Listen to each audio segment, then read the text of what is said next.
Chapter 10. The Purple Fox arrived at the roof gardens of the First Street fashion store.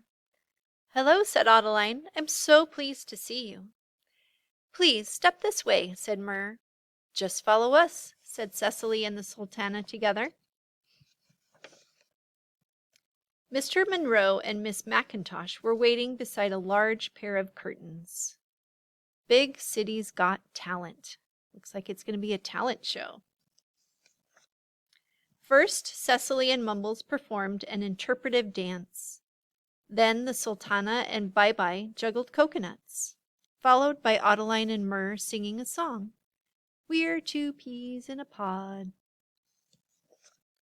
"And now," said Adeline, "introducing the very clever and extremely talented lamp post poet, the Crimson Vixen." The Crimson Vixen read her poems to everyone. "And over a faraway tropical lagoon we could float together in a hot air balloon. But first we must have the courage to untie the rope that keeps us from the sky." "Why, Miss Crimson Vixen, I hadn't noticed how clever and talented you are," said the Purple Fox, "until now." "Please call me Magenta," said the Crimson Vixen shyly. "You can call me Peregrine," said the Purple Fox with a smile. "I've never noticed before what a beautiful color your fur is." Magenta smiled. "Would you like to dance?" asked the Purple Fox.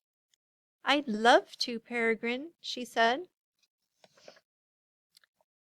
The party went on all night.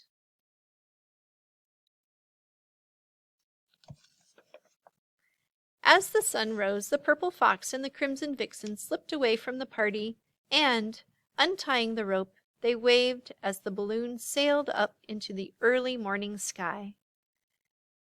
"It's nice making new friends," said Adeline sleepily.